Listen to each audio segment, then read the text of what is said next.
ஆண்டவராகிய இயேசு நாமத்தினாலே மறுபடியும் உங்களை வாழ்த்துகிறேன். இன்றைக்கும் நம்முடைய மத்தியில் ஆண்டவர் ஒரு நல்ல தேவ மனிதரை கொண்டு வந்திருக்கிறார். அவர்கள் பெயர் பவுல் அவர்கள் பெயர். அவர்களை ஆண்டவர் வல்லமையாய் பயன்படுத்தி வருகிறார். அநேக திருச்சபைகளுக்கு இந்திய தேசம் முழுவதும் அநேக வெளிநாடுகளிலேயும் அவர்கள் ஊழியம் செய்து வருகிறார்கள்.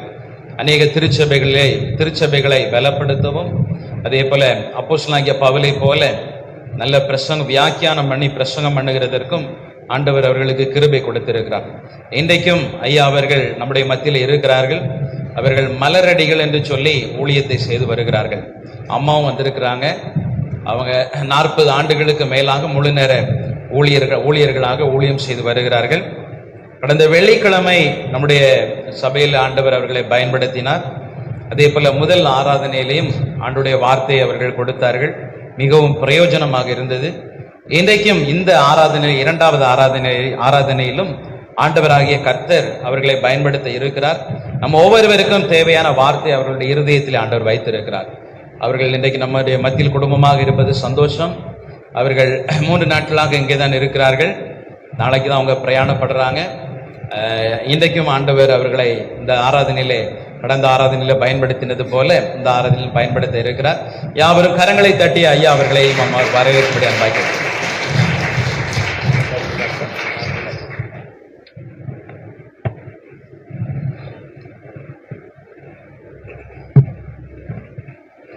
ஆண்டவராகிய இயேசு கிறிஸ்து உங்கள் எல்லாரையும் ஆசீர்வதிப்பாராக. புதிய அறிமுகம் உங்கள் எல்லாருக்கும். இந்த அரிய சந்தர்ப்பத்தை தந்த அன்பு போதகர் இத்திருச்சபையின் பாஸ்டர் ஜோசுவா கிறிஸ்டோபர் ஐயா அவர்களுக்கு நான் நன்றி சொல்றப்ப எல்லாம் கைத்தட்டி கத்திர சோத்திரம். Thank you pastor, God bless you. அப்படியே ஐயா சொன்ன மாதிரி வெள்ளிக்கிழமையே நாங்கள் வந்துட்டோம். அன்று முதல் இன்று வரை சீரும் சிறப்புமாய் சிறந்த கவனிப்போடு எங்களை உபசரித்து வருகிற அருமையான பாஸ்டர் அம்மையார் அவருடைய அன்னமிட்ட கரங்களுக்கு நன்றி. கர்த்தர் தாமே அவர்களையும் குடும்பத்தையும் ஆசீர்வதிப்பாராக. நல்லா கைத்தட்டுங்க. பிரைஸ் லார்ட், அல்லேலூயா, ஆமென். ரொம்ப சந்தோஷம். அவர்கள் மூலமா உங்களை பார்ப்பது எங்களுக்கு ஒரு பெரிய சந்தோஷம். உங்களுக்கு சந்தோஷமா? அதான் இப்ப முக்கியம். நல்ல முகத்தை சிரிச்சு மாதிரி வச்சு சொல்லுங்க ஆமென். கடைசி வரைக்கும் அப்படியே smiling face is beautiful face அப்படி சொல்லுவாங்க ஒரு பழமொழி. Smiling face is beautiful face. நீ என்னதான் பேரன் லவ்லி பேத்தி லவ்லி போடு, முகத்துல ஒரு தெம்பு இல்லைன்னா அது போட்டு பிரயோஜனம் இல்லை. போடுங்க, நல்லதான், நான் கூட எப்படா போடுவேன். ஆனாலும் முகத்துல தெம்பு இருந்தா அது சேர்ந்து மிக்சிங் ஆகி நல்லா முகத்தை தெம்பா காட்டும், மகிழ்ச்சியா காட்டும். ஏன்னா உடம்பை நல்லா வச்சிருக்கிறது ரொம்ப நல்லது தானே. ஏன்னா தேவனுடைய ஆலயம் பரிசுத்தமாகவும் இருக்க வேண்டும், சுத்தமாகவும் இருக்க வேண்டும். குட்டி பிரசங்கமா ஏற்றுக்கொள்ளுங்கள். நான் எங்க போனாலும் ஒரு குட்டி பிரசங்கம் பண்ணுவேன். இதுதான் இன்னைக்கு குட்டி பிரசங்கம். முடிச்சுட்டு ஜெபம் பண்ணி அனுப்பிடலாமா? பெரிய பிரசங்கம் இருக்குது. கர்த்தருக்கு ஸ்தோத்திரம். புதிய அறிமுகம் ஆகையினால ஒரு நிமிஷத்துல எங்களை பற்றி பீகார் முசாபானியில, வட இந்தியா பீகார் முசாபானியில சுமார் 63 ஆண்டுகளுக்கு முன்பாக ஒரு இந்து குடும்பத்துல நான் பிறந்தேன். என் பேரு வேலாயுதம். அப்போ எங்க அப்பா பேரு பாலாஜி, எங்க அம்மா பேரு ஆண்டாளு, என் பேரு வேலாயுதம். ஒரு 3 வருஷத்துக்கு அப்புறம், நான் பிறந்த 3 வருஷத்துக்கு அப்புறம் எனக்கு உயிர் போயிடுச்சு, செத்து போயிட்டேன். குழந்தைகளுக்கு வரக்கூடிய பிரைமரி காம்ப்ளெக்ஸ், இப்ப இருக்கிற நவீன மருத்துவம் அப்போ 63 வருஷத்துக்கு முன்னாடி கிடையாது. குழந்தைக்கு நுர தள்ளும், வாயில நுர தள்ளும், கண்ணு உருளும், இந்த கருப்பா இருக்குது அது இருக்காது, உள்ள போயிடும், வெள்ளையா மாறிடும், குழந்தை செத்துரும். ஏன்னா நானே சின்ன பையனா இருக்கிறப்ப அப்படி பார்த்துருக்கிறேன் சில குழந்தைகள். அந்த தவிர்க்க முடியாத மரணத்துக்கு ஏதுவான அந்த பிரைமரி காம்ப்ளெக்ஸ் அவங்க எங்க அப்பா அம்மா இந்துக்கள் இல்லையா, எல்லாம் சாமி கும்பிட்டு பார்த்துருக்குறாங்க. செத்து போயிட்டேன், கம்ப்ளீட்லி டெட். அடக்கம் பண்றதுக்கு கொண்டு வந்து வெளியே வாசல்ல வச்சு அழுது கொண்டிருக்கிற அந்த சூழ்நிலையில அந்த பக்கம் ஒரு பாஸ்டர், அந்த காலத்துல சிபிஎம் மிஷன் அப்படின்னு சொல்லுவாங்க, தி பெண்டிகாஸ்டல் சர்ச்ன்றாங்க இப்போ. அப்போ தி பெண்டிகாஸ்டல் மிஷன் சிலோன் பெந்தகோஸ்தே மிஷன் அப்படி சொல்லுவாங்க. அப்பவே அந்த காலத்துல அங்க ஒரு ஜப வீடு இருந்திருக்குது, சிபிஎம் ஜப வீடு. அதை நடத்துகிற பிரதர், அவங்க எல்லாம் பிரதர்ன்னு சொல்லுவாங்க, சகோதரர், பிரதர், பாஸ்டர்னு மாட்டாங்க, பிரதர் அந்த பக்கம் வந்திருக்கிறார். என்ன இது ஒரே சத்தம், நம்ம போதகரா இருக்கிறோமே, ஊழியக்காரரா, இதை கடந்து போகக்கூடாது, போய் பார்க்கலாம் என்ன பிரச்சனை சொல்லி வந்து பார்த்தா குழந்தை செத்து கிடக்குது. குழந்தைன்னா நான் தான், என்னதான் சொல்றேன். அப்போ எங்க அப்பா அம்மாவுக்கு இயேசுவை பற்றி 2 வார்த்தை ஆறுதலா சொல்லிட்டு மனசுக்கு அவங்களுக்கு நிம்மதிக்காக ஒரு ஜெபம் பண்ணியிருக்கிறார். நான் தான் செத்து போயிட்டேன், எனக்கு என்ன பண்ண முடியும். அவர் எங்க அப்பா அம்மாவுக்கு இயேசுவை பற்றி 2 வார்த்தை சொல்லி பிரார்த்தனை செய்திருக்கிறார். உங்க ஆறுதலுக்காக, மன சாந்தி சமாதானத்துக்கு நான் ஜெபம் பண்றேன்னு சொல்லி. சரிங்க ஐயா செய்யுங்க, ஏதோ கிறிஸ்தவர் ஏதோ சொல்றீங்க செய்யுங்கன்ற மாதிரி அவங்களும் இருந்திருக்கிறாங்க. நடந்த அற்புதம் என்னவென்றால், அவர் ஜெபம் பண்ணி கொண்டிருக்கும் பொழுது நான் உயிரோடு வந்துட்டேன். கையை தட்டு பட்டப்பட்டான்னு நான் உயிரோடு வந்தது உங்களுக்கு ரொம்ப வருத்தமா, சந்தோஷம் தானே? மகிழ்ச்சி தெரிவிங்கள். அதனால தானே இங்க வந்திருக்கிறேன். இந்த அற்புத காட்சி கண்ட எங்க அப்பா அம்மா அப்பொழுதே உடனே வீட்டிலே கிடந்த அத்தனை விக்கிரக படங்களையும் கட்டி கயிறு போட்டு கட்டி தூக்கி வீசி எறிந்தார்கள். நாங்கள் இயேசுவின் பிள்ளையாய் மாறிவிட்டோம், செத்து போன என் குழந்தை இயேசு உயிரோடு எழுப்பினாரு, நாங்க இனிமே கிறிஸ்துவங்க அப்படி பகிரங்கமா அறிக்கையிட்டார். அதற்கு பிறகு அடுத்த ஞாயிற்றுக்கிழமை என்னை ரெடி பண்ணி அந்த ஜெபம் பண்ணார அந்த போதகர் சபைக்கு கொண்டு போயிருக்கிறாங்க. நாங்க எல்லாம் நீங்க சொல்ற மாதிரி எல்லாம் நாங்க செய்யறோம் ஐயா. செத்து போன குழந்தைய இயேசு கிறிஸ்து உங்க ஜெபம் கேட்டு உயிரோடு எழுப்பினாரு, அதனால நீங்க என்ன சொல்றீங்களா அப்படின்னு. நீங்க தொடர்ந்து வாங்க, இப்பத்துக்கு நீங்க வந்து கேட்டதுனால பேரை மட்டும் மாத்தலாம் அப்படின்னு சொல்லி பாலாஜியா இருந்த எங்க அப்பா ஜான், ஆண்டாளாக இருந்த எங்க அம்மா மேரி, வேலாயுதமாக பிறந்த நான் பவுல். கையை தட்டுங்க கொஞ்சம். அப்படி சூட்டினார்கள் பரிசுத்தமான பெயரை. பைபிள்ல என் பேர் இருக்குதுன்னு ரொம்ப சந்தோஷப்படுவேன் சின்ன வயசுல. ஆனா பைபிள்ல என் பேர் இல்ல, பைபிள்ல இருக்கிற பேரை எனக்கு வச்சிருக்கிறாங்க. அதான் உண்மை. அந்த காலத்துல நான் பைபிள் படிக்கிறப்போ என் கூட படிக்கிறவங்களுக்கெல்லாம் உட்காந்து கூப்பிட்டுக்கா, ஏய் பாடுறாங்க, வாடா வாடா என் பேர் பைபிள் இருக்குது பாடுறா. எங்கெல்லாம் பவுல்னு வருதோ, முக்கியமா அப்போஸ்தலர் நடவடிக்கையில இருந்து ஸ்டார்ட் ஆவார் நம்ம பெருந்தலைவர். லேட் அப்போஸ்டல் பட் லேட்டஸ்டா பரிசுத்த வேதத்துல அதிக இடம் பிடித்தவர். அதெல்லாம் சொல்லி நான் சந்தோஷப்பட வேண்டியதா இருக்குது. ஏன்னா அவர் பெயர் பவுல். எனக்கு ஐயா சொன்ன மாதிரி ஒரு பெரிய சந்தோஷம். அந்த பேருக்காவது நம்ம கடினமா ஆண்டவருக்காக உழைக்கணும் என்ற ஆசை எப்போ இன்னைக்கு வரைக்கும் என்னுடைய உள்ளத்துல இருக்கிறது. இன்று வரை வயதாகி கொண்டே போனாலும் இன்னைக்கு 63 வருஷம் முடியுது எனக்கு பிறந்து. பார்த்தா அப்படி ஒண்ணும் தெரியலன்னு சொல்லுங்க, சரி நானே சொல்லிக்கிறேன். 64 இன்னைக்கு ஸ்டார்ட் ஆகுது. ஆனால் அந்த இளமை துடிப்பு, ஊழிய வாஞ்சை இன்று வரைக்கும் புதுசா என் உள்ளத்துல இருக்குது. வேலை வெட்டியெல்லாம் துபாய்க்கு போய் செய்ய வேண்டிய வேலையெல்லாம் விட்டுட்டு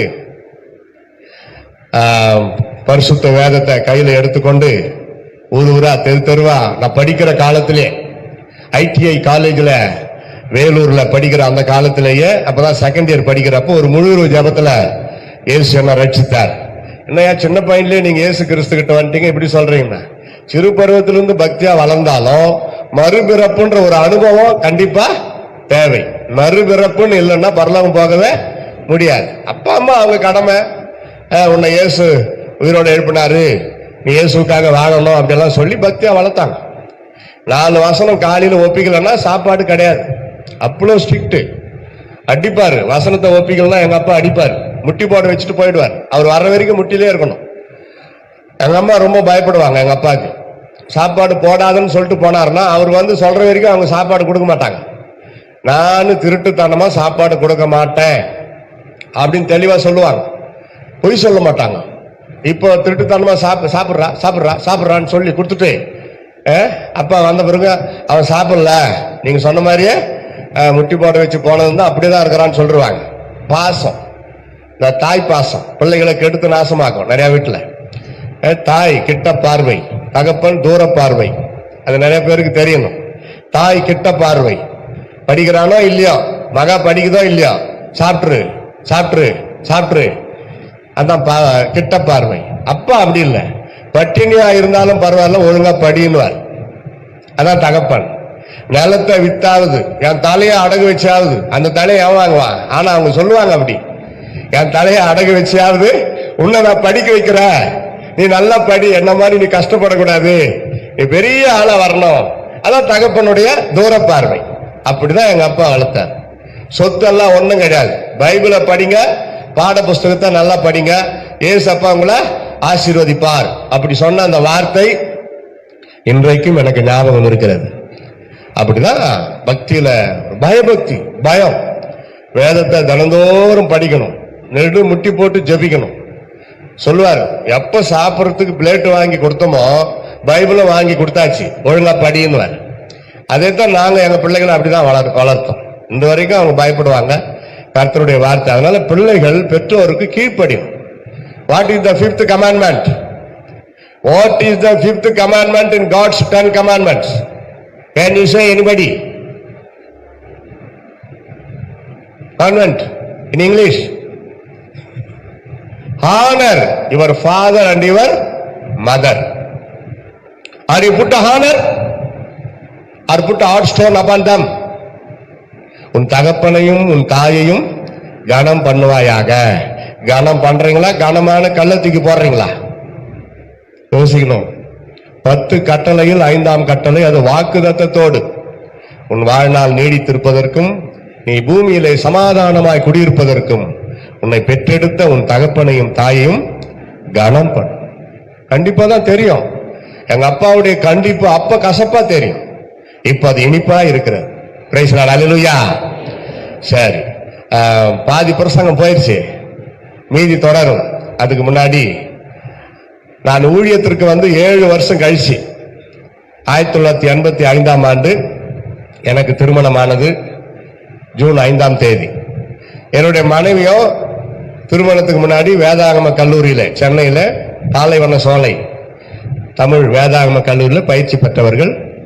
அதனால அவங்கள கல்யாணம் பண்ணிக்கிட்டா ஊழியத்துக்கு பிரயோஜனமா இருப்பாங்க அப்படின்னு ஆதி ஆகமத்தில் பிரசங்கம் பண்ணா அவங்க வெளிப்படுத்தல தேடாத இருந்தா போதும் அப்படின்னு நினைச்சு கட்டினேன். ஆனா அதை காட்டிலும் கூட உறுதுணையா இருந்து அவங்க தான் ஃபுல்லா ரெஸ்பான்ஸ் ஊழியத்தில் அதிகபட்சம். நான் கொஞ்சம் தான். அப்படியாக ஜெபத்திலும் ஊழியத்திலும் அதிக இடம் வகிக்கிறவர்கள் நாங்கள் இருவரும் இணைந்து தொடர்ந்து ஊழியத்தை செய்து கொண்டு வருகிறோம்.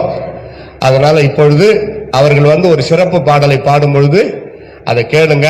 அதுக்கு பிறகு கர்த்தருடைய வார்த்தைக்கு மீதியான நேரத்தை நாம் அர்ப்பணித்து கேட்கலாம். சகோதரி மரியா பவுல் ஆகிய என்னுடைய மனைவி வராங்க. அவங்க வந்து சேரத்துக்குள்ள ஒரு கை தட்டுருங்க. Praise the Lord, hallelujah. Praise the Lord. கர்த்தருடைய பரிசுத்த நாமத்திற்கு மகிமை உண்டாதாக. இந்த 2வது பகுதியில வந்திருக்கிறவங்க யாவரையும் இயேசுவின் நாமத்துல நாங்கள் வாழ்த்தி ஆசீர்வதிக்கிறோம். கர்த்தர் நல்லவர். இந்த நாளில உங்கள் மத்தியில உங்களோடு சேர்ந்து கர்த்தரை ஆராதிக்க துதிக்க தேவன் எங்களுக்கு கொடுத்த நல்ல ஸ்லாக்கியத்திற்காக நாங்கள் கர்த்தரை துதிக்கிறோம், ஸ்தோத்திரிக்கிறோம். ஒரு நல்ல ஆராதனை தேவன் தந்தார். அந்த ஆராதனையுடைய பிரசன்னத்தை நாம் உணர்ந்தோம். ஹல்லேலூயா. நாம் கொஞ்சம் பேரா இருந்தாலும் கர்த்தர் நம் நடுவில் வந்திருக்கிறார். ஆகையினாலே இந்த நாளில வந்த உங்கள் ஒவ்வொருவரையும் கர்த்தர் ஆசீர்வதிப்பார். எங்களை அன்போடு ஏற்றுக்கொண்டு இந்த ஊழியத்தில் பயன்படுத்துகிற நம்முடைய அருமையான பாஸ்டரையாவுக்கும் பாஸ்டரமாவுக்கும் இயேசுவின் நாமத்திலே நாங்கள் நன்றி தெரிவிக்கிறோம். கர்த்தர் நல்லவர். கர்த்தருக்குள் எப்பொழுதும் சந்தோஷமாயிருங்கள் என்று மறுபடியும் உங்களுக்கு சொல்லுகிறேன். ஏனென்றால் இன்றைக்கு பல பாடுகள் மத்தியில, உபத்திரவத்தின் மத்தியில நாம் கடந்து வந்தாலும் நாம் எப்பொழுதும் நம்முடைய சந்தோஷத்தை இழக்கவே கூடாது. ஏனென்றால் கர்த்தர் நம்மோடு இருக்கிறார். அவர் வாக்கு பண்ணின தேவன் உண்மையுள்ளவராய் இருக்கிறார். வாக்கு தத்தத்தில் உண்மையுள்ள தேவன் உங்களுக்கு கொடுத்த வாக்கு தத்தத்தை அவர் நிறைவேற்றுவார். ஹல்லேலூயா, ஹல்லேலூயா. ஆகையினால இந்த இடத்துல வந்திருக்கிற நீங்கள் ஒருவரும் வருத்தப்படாதபடி, ஆண்டவரே நீர் என்னை ஆசீர்வதிக்க வல்லவராயிருக்கிறீர், நீர் என்னை உயர்த்துவீர், என்னை மேன்மைப்படுத்துவீர், என் குடும்ப காரியங்கள் எல்லாவற்றையும் நீர் பொறுப்பெடுத்துக் கொள்வீர் என்ற ஒரு நம்பிக்கையோடு கூட நாம் நாம் அமர்ந்திருக்கும் பொழுது தேவன் பெரிய காரியங்களை செய்வார். பாழாக்காமல் உன்னை தலையாக்குவார், கீழாக்காமல் உன்னை மேலாக்குவார். வலப்புறமும் இடப்புறமும் இடம் கொண்டு நீயும் பெருகிடுவாய். ஆண்டவராக இயேசு கிறிஸ்து நம்மை உயர்த்த வேண்டும் என்றால் அவருடைய பலத்த கரத்திற்குள்ள அடங்கி இருக்க வேண்டும். நம்முடைய குடும்பத்தையும் நம்முடைய ஊழியத்தையும் கர்த்தர் விரிவாக்க வல்லவராய் இருக்கிறார். அதற்கு முன்பாக நாம் தாழ்த்தி ஆண்டவரை நம்முடைய சமூகத்தில் ஒப்பு கொடுக்கிறேன் என்று சொல்லி நாம் தாழ்த்தும் பொழுது தேவன் நம்மை உயர்த்துகிறவராய் இருக்கிறார். எல்லாரும் கரங்களை தட்டி உற்சாகமாய் ஆண்டவரே எமக்கு நன்றி என்று சொல்லுவோம். வாளாக்காமல் உன்னை தலையாக்குவார், கீழாக்காமல் உன்னை மேலாக்குவார். வாளாக்காமல் உன்னை தலையாக்குவார், கீழாக்காமல் உன்னை மேலாக்குவார். வலப்புறமாம் இடப்புறமாம், வலப்புறமாம் இடப்புறமாம் இடம் கொண்டு நீயும் பெருகிடுவாய், இடம் கொண்டு நீயும் பெருகிடுவாய். வாளாக்காமல் உன்னை தலையாக்குவார், கீழாக்காமல் உன்னை மேலாக்குவார். வாளாக்காமல் உன்னை தலையாக்குவார், கீழாக்காமல் உன்னை மேலாக்குவார். அன்பின் எல்லை பெரிதாகட்டும், உன்னாவியின் எல்லை இன்னும் விரிவாகட்டும். அன்பின் எல்லை பெரிதாகட்டும், உன்னாவியின் எல்லை இன்னும் விரிவாகட்டும். கிருபையின் எல்லை பெரிதாகட்டும்,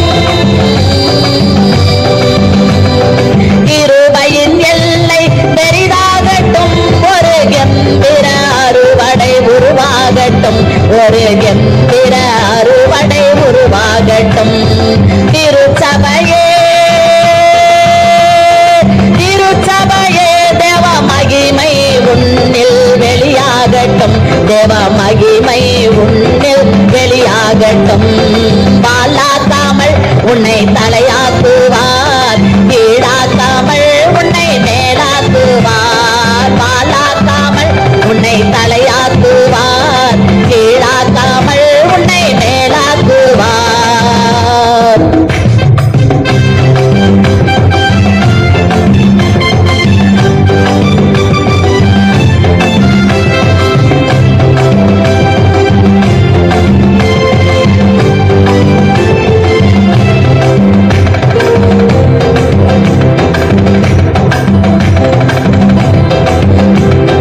ஒரு மனம் உன்னில் உண்டாகட்டும், இயேசு ஒருவரே உந்தன் நினைவாகட்டும். ஒரு மனம் உன்னில் உண்டாகட்டும், இயேசு ஒருவரே உந்தன் நினைவாகட்டும். கண்ணீரின் எல்லை பெரிதாகட்டும், கண்ணீரின் எல்லை பெரிதாகட்டும். இயேசு கிறிஸ்துவின் அன்பு உன்னில் வழிந்தோடட்டும், இயேசு கிறிஸ்துவின் அன்பு உன்னில் வழிந்தோடட்டும். திருச்சபையே திருச்சபையே தேவ மகிமை உன்னில் வெளியாகட்டும், தேவ மகிமை உன்னில் வெளியாகட்டும். வாளாக்காமல் உன்னை தலையாக்குவார், கீழாக்காமல் உன்னை மேலாக்குவார். வாளாக்காமல் உன்னை தலையாக்குவார், கீழாக்காமல் உன்னை மேலாக்குவார்.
இடம் கொண்டு நீயும் பெருகிடுவாய். வாழாக்காமல் உன்னை தலையாக்குவார், கீழாக்காமல் உன்னை மேலாக்குவார். வாழாக்காமல் உன்னை தலையாக்குவார், கீழாக்காமல் உன்னை மேலாக்குவார்.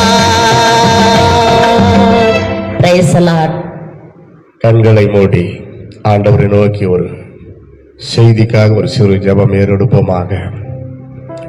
ஒரு மனித சத்தத்தை அல்ல, தேவனாகி கர்த்தர் நம்மோடு பேசும்படி கடந்து வந்திருக்கிறார். நன்றி தகப்பனே. அருமையான இந்த ஆராதனை வேலைக்காக ஸ்தோத்திரம், ஸ்தோத்திரம்.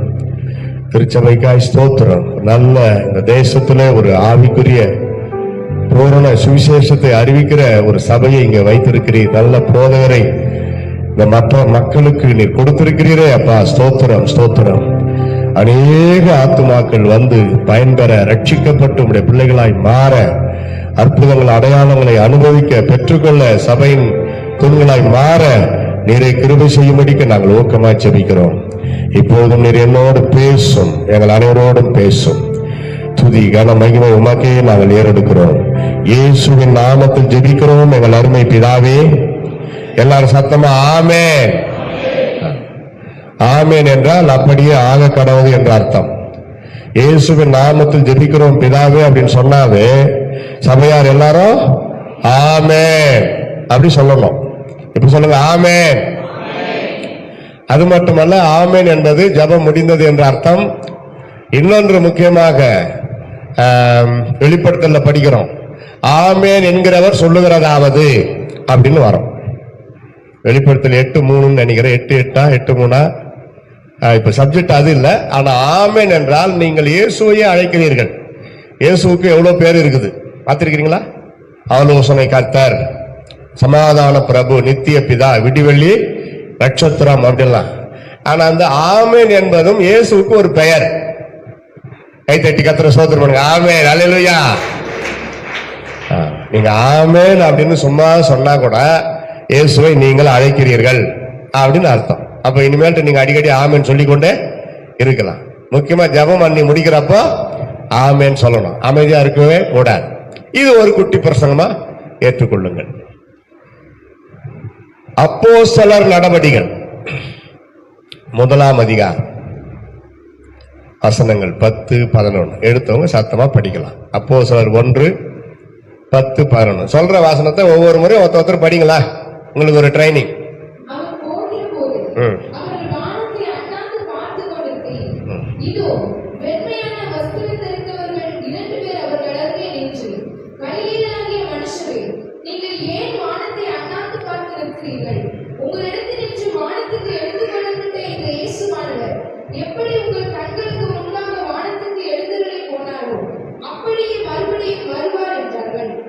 அல்லேலூயா. நம்ம எல்லாருக்கும் தெரியும், மனுக்குலத்தின் பாவத்துக்காக தேவகுமாரன் இயேசு இந்த பூமிக்கு வந்தார். ஏழ்மையின் கோலமாய் ஒரு குழந்தையாய் பிறந்தார். எவ்வளவு ஆச்சரியம் பாருங்க. எப்படி ஒரு குழந்தை தாயின் கருவறையில உருவாகி பிறக்கிறதோ அவ்வண்ணமாக பிதாவாகிய தேவன் தம்முடைய குமாரனாகிய இயேசு இந்த பூமிக்கு அனுப்பினார். அவர் நினைச்சிருந்தா அப்படியே அனுப்பியிருக்க முடியும். மானிட வர்க்கம் எப்படி வாழ்கிறதோ அந்த மெத்தட்ல தான் அவர் கொண்டு போனார். மனித நயத்தோடு செயல்படுகிறார் பாருங்கள். அதுதான் Christmas, Joy to the world. Luke chapter 2:10-11 says, here is great good news, great joy. Jesus born for you in the King David palace. எல்லா ஜனத்துக்கும் மிகுந்த சந்தோஷத்தை உண்டாக்கும் நற்செய்தியை உங்களுக்கு அறிவிக்கிறேன். இயேசு கிறிஸ்து தாவீதின் அரண்மனையில பிறந்திருக்கிறார். ஏன்னா அங்கதான் தாவீதின் அரண்மனை ஆரம்பத்தில் இருந்திருது. அப்பதான் சத்திரமா மாறியது. அங்கதான் இயேசு பிறந்தார். அதான் முதல் நற்செய்தி. எல்லா ஜனத்துக்கும் மிகுந்த சந்தோஷம் உண்டாக்கும் நற்செய்தி. இயேசு பிறந்த பொழுது மிகுந்த மகிழ்ச்சி உலகம் முழுசும் பரவிச்சு. சரசரான்னு பரவிச்சு. எப்படியோ ஊடகத்தை விட அப்பவே பரவி இருக்கு. இரண்டாவது நற்செய்தி மானிட வர்க்கத்திற்கு என்ன? கலாத்தியர் 3:13 சொல்லுகிறது, Jesus crucified on the cross on Calvary hill for our sin to take away our cursed life மரத்திலே தூக்கப்பட்ட எவனும் சபிக்கப்பட்டவன் என்று எழுதியிருக்கின்றபடி இயேசு கிறிஸ்து நியாயப்பிரமாணத்தின் சாபத்திற்கு நம்மை நீங்களாக்கி கொள்ள நமக்காக சிலுவையிலே அறையப்பட்டார். அது ஒரு நற்செய்தி. இயேசு தம் பரிசுத்தமான ரத்தத்தை தியாகமாய் கொடுத்தாரே இந்த பூமிக்கு, அது நற்செய்தி. அதான் நம்ம ரட்சிக்கப்படுறோம். பாவ மன்னிப்பு, இயேசு ரத்தத்தால் பாவ மன்னிப்பு. மூன்றாவது ஒரு நற்செய்தி, Revelation 1:8 says, I died, but I rose from the death. I am living everlasting life. மரித்தேன், ஆனாலும் நான் சதா காலங்களிலும் உயிரோடு எழுந்திருக்கிறேன். உலகத்தையே ஒரு உலுக்கின ஒரு நிகழ்ச்சி, சரித்திரத்தை இரண்டாக உடைத்த பிரித்த ஒரு நிகழ்ச்சி. கிமு கிபி என்று வந்தது எதனால தெரியுமா? இயேசு பிறந்ததனால் அல்ல, அவர் உயிரோடு எழுந்த பிறகு வரலாற்று ஆசிரியர்களால் இப்படி பகுக்கப்பட்டது. கிறிஸ்துவே சரித்திர நாயகராக இருக்க வேண்டும் என்பது வரலாற்று ஆசிரியர்களுடைய ஆசை. சரித்திர நாயகராக உலகம் அவரை ஏற்றுக்கொண்டது. கிமு கிறிஸ்துவுக்கு முன், கிபி கிறிஸ்துவுக்கு பின். அல்லேலூயா சொல்லுங்க, அல்லேலூயா. இந்த மூன்றும் நடந்து முடிந்தது. இந்த மூன்று நற்செய்திகளையும் கேட்டு எவனொருவன் அல்லது எந்த ஒரு பெண்மணி தன்னை இயேசு கிறிஸ்துக்கு ஒப்பு கொடுத்து அவருடைய பிள்ளைகளாய் மாறுகிறார்களோ அவர்களுக்கு காத்திருக்கிறது நான்காவது ஒரு பெரிய நற்செய்தி. இயேசு மீண்டும் வருவார். இயேசு மீண்டும் வருவார். இந்த பாவம் நிறைந்த உலகத்தில இருந்து நம்மை எடுத்துக்கொண்டு செல்ல, அழிந்து போகிற இந்த உலகத்திலிருந்து அழியாத உலகமாகிய மோட்ச பேரின்பத்திற்கு நம்மை அழைத்துக் கொண்டு செல்ல இயேசு மீண்டும் வரப்போகிறார். இது எல்லாருக்கும் அல்ல, அவருடைய வருகைக்கு ஆவலோடு காத்திருக்கின்றவர்களுக்கு. மூன்று நற்செய்தியும் எல்லாருக்கும் அறிவிக்கப்பட்டு ஆக வேண்டும். உலகம் முழுசு அறிவிக்கப்படணும். அதான் நற்செய்தி. அதை ஏற்றுக்கொண்டு அவர்கிட்ட இயேசு கிட்ட வர்றவங்களுக்கு நடக்க போகிற நான்காவது நற்செய்தி, permanent place. we are going to heaven. இந்த உலகம் நமக்கு நிரந்தரம் அல்ல. யாராவது அப்படி நினைக்கிறீங்களா? மனிதனுக்கு கொடுக்கப்பட்டது 70 ஆண்டுகள், பலத்தின் மிகுதினால் ஒருவேளை 80 ஆண்டுகள். அதற்கு மிஞ்சினது மேன்மையும் வருத்தமும் சஞ்சலம். அதன் மேன்மை வருத்தம் சஞ்சலம் தான். 80 ஆண்டுகளுக்கு மேல வாழ்ந்தாலும் நமக்கு 2 பேர் ஹெல்ப் பண்ணாதான் நம்ம உயிரோட வீட்டுல இருக்க முடியும். தனியா நடந்து ஓட முடியுமா? முடியாது, முடியாது. அவ்வளவுதான் வாழ்க்கை. யோசித்து பாருங்க, உங்க கடந்த கால வருஷம் எத்தனை போயிடுச்சு, இனி எத்தனை வருஷம் நம்ம இருப்போம், அதை நாட்களா மாத்தி பாருங்க. ஒன்னும் அப்படி ஒன்றும் ரொம்ப கிடையாது. அப்போ நீடித்த நாட்களாய் சந்தோஷமாய் வாழ போகின்ற ஒரு இடம், அந்த நித்திய பேரின்பம். அங்கே அழைத்து கொண்டு செல்ல மீண்டும் இயேசு வருகிறார். ஆயத்தமா? ஆயத்தமா இருக்கிறீங்களா? இயேசு வருவாரா வரமாட்டாரா? வருவார். நீங்க வர மாட்டாருன்னு சொன்னாலும் அவர் வருவார். மலேசியாவில் ஒரு சர்ச்சில் இயேசு வருகையை பற்றி 1.5 மணி நேரம் பிரசங்கம் பண்ணி முடிச்சேன். அப்புறம் கேக்குறேன், இப்ப சொல்லுங்க இயேசு வருவாரா வரமாட்டாரான்னு. சொல்றாங்க வாலிப பசங்க ஒரு 10 பேர் ஒன்னா சேர்ந்துக்கிட்டு, வருவாரு ஆனா வரமாட்டார். இந்த டைலாக் எல்லாம் பைபிள் படி செல்லாது. வருவார், கொஞ்சம் தாமதமாகிறதே தவிர. அது எதற்கு? தவணை கொடுக்கிறேன். வெளிப்படுத்தல படிக்கிறோம், தவணை கொடுக்கிறேன். அவர்கள் மனம் திரும்பும்படி நான் தவணை கொடுக்கிறேன். தவணை என்றால் கிரேஸ் பீரியட். இப்ப கிரேஸ் பீரியட். அப்போஸ்தலர்கள் காலத்திலேயே இயேசுவின் 2ஆம் வருகையை எதிர்பார்த்தார். ஆண்டவர் தூக்கி அடிச்சாரு. அதனால தான் நம்ம உயிரோட இருக்கிறோம், இந்த உலகத்துல சந்தோஷமா வாழறோம். இயேசு வருகைக்கு ஆவலோடு காத்திருக்கிறோம். இயேசுவின் வருகைக்கு ஆவலோடு காத்திருக்கிறவர்கள் பாக்கியவான்கள், பாக்கியவதிகள். தெலுங்குல ஒரு பாட்டு உண்டு. நாங்க ஆந்திரா பார்டர்ல இருக்கிறதுனால தெலுங்கு தெரியும் கொஞ்சம். தெலுங்குல ஒரு பாட்டு, இசை வல்லுநரை பார்த்தாலே பாட்டு பாடலாமான்னு ஒரு ஆசை. நல்ல வெள்ளிக்கிழமையில இருந்து அருமையான இசை. ஒவ்வொரு செய்திக்கு, என்னுடைய செய்திக்கு முன்னாடி கடைசியில என் மனைவி ஒரு பாட்டு, 2 ஒவ்வொரு ப்ரோக்ராமுக்கும் 2 பாட்டு உடனே பிக்கப் பண்ணி வாசிக்கிறாங்க. அது எங்களுக்கு ரொம்ப பெரிய சந்தோஷம். சிலர் பாட்டு முடிகிறப்பதான் அப்பதான் கண்டுபிடிப்பாங்க காட்ஸே. அவங்களுக்கு ஒரு நமஸ்காரம் போட்டு, நீ வாசிக்காத அமைதியா உக்காந்துருந்தேனா அப்படின்ட்டு மியூசிக்கை இல்லாட்டி கூட பரவாயில்லன்னு நாங்க பாடிட்டு பிரசங்கம் முடிச்சுட்டு போயிடுவோம். ஒரு 2-3 செகண்டுக்குள்ள பிக்கப் பண்றாங்க. சரி, మేఘాల మీదే యేసు వచ్చి చున్నాడు, మేఘాల మీదే యేసు వచ్చి చున్నాడు, పరిశుద్ధులందరినీ తీసుకుపోతాడు, పరిశుద్ధులందరినీ తీసుకుపోతాడు.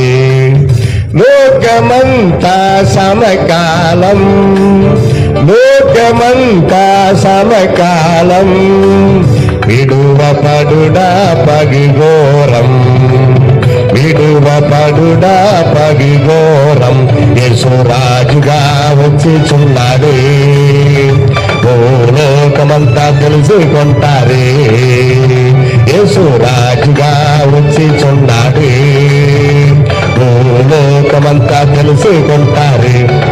రాజుకోటి దేవుడు, రమ్యమైన దేవుడు, రాజుకోటి దేవుడు, రమ్యమైన దేవుడు, రారాజుగా వచ్చి చున్నాడు, రారాజుగా వచ్చి చున్నాడు. ఈ లోక దేవతలన్నీ ఆయన ముందారా, ఈ లోక దేవతలన్నీ ఆయన ముందారా, ఆగిలపడి నమస్కరించి గడగడలాడును, ఆగిలపడి నమస్కరించి గడగడలాడును. వంగని మోకాలన్నీ, వంగని మోకాలన్నీ, యేసయ్యా ఎదుడా వంగిపోవునే, యేసయ్యా ఎదుడా వంగిపోవునే. యేసు రాజుగా వచ్చి చున్నాడు, ఓ లోకమంతా తెలుసుకుంటారు. రాజుకోటి దేవుడు, రమ్యమైన దేవుడు, రారాజుగా వచ్చి చున్నాడు, రారాజుగా వచ్చి చున్నాడు. ஒன்னும் புரியல. மேகால மீது இயேசு வச்சு சொன்னார், மேகங்களின் மேல் இயேசு வருகிறார், பரிசுத்தல் అందరిని తీసుకుపోతాడు.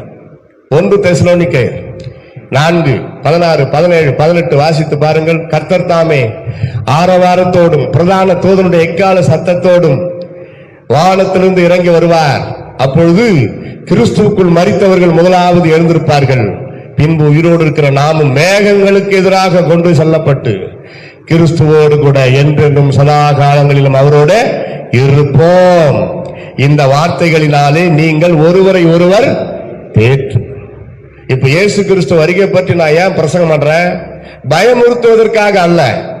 பயம் வருமானால் அது அவங்க தப்பு, அதை சரி பண்ணிக்கணும். ஏன் பயம் வருது, எதனால, என்ன தடை, என்ன குறை, என்ன பாவம், என்ன இச்சை, என்ன எரர், என்ன மிஸ்டேக் இருக்கக்கூடாது, எடுத்துடணும். லோகமந்தா சமகாலம். இயேசு வருகைக்கு பிறகு கர்த்தருடைய பிள்ளைகள் திடீரென்று எடுத்துக் கொள்ளப்படுவார்கள். அதற்கு பிறகு இந்த உலகத்திற்கு கொடுமையான உபத்திரவத்தின் காலம் 7 வருஷம் அந்தி கிறிஸ்துவாகிய பிசாசுக்கு ஆண்டவரே கொடுத்திருக்கிறாரு. என்ன பண்ற பண்ணிக்கு 7 வருஷம் தான் உனக்கு. அதுக்கு பிறகு பாருங்க, பிசாசு, சாத்தான், வலு சர்ப்பம், கள்ள தீர்க்கதரிசி எல்லாம் வாழை ஒட்ட கட்டி பாதாளத்துல போட்டு சீல் போட்டு 1000 ஆண்டு இதே பூமியில இயேசு அரசாட்சி செய்ய போகிறார். அவரோடு கூட நாமும் அரசாட்சி செய்வோம். அல்லேலூயா. அதான் அந்த பாட்டுக்கு அர்த்தம். அது பெரிய பாட்டு. ஃபுல்லா பாடினா சாயந்தரம் வரைக்கும் வரும் அந்த பாட்டு ஃபுல்லா. பிரசங்கத்துக்கு டைம் பத்தாது. அன்பு தேவனுடைய பிள்ளைகளே, அந்த வார்த்தை என்னை கவர்ந்தது. அதை வாசித்து பாருங்க. அப்போஸ்தலர் 1:10-11. அவர் எப்படி போனாரோ அப்படியே வருவார். நான் சொல்லுவேன், எப்படி போனாரோ, நீங்க எல்லாரும் அப்படியே வருவார் அப்படி சொல்லணும் எல்லாரும். இப்போ எப்படி போனாரோ, எப்படி போனாரோ, இப்ப எல்லாரும் எப்படி போனாரோ. இந்த வார்த்தை என்ன ரொம்ப கவர்ந்த ஒரு வார்த்தை. ஏன் தெரியுமா? ஒரு சிலர் எப்படி போறாங்களோ அப்படி வரமாட்டாங்க. கரெக்டா?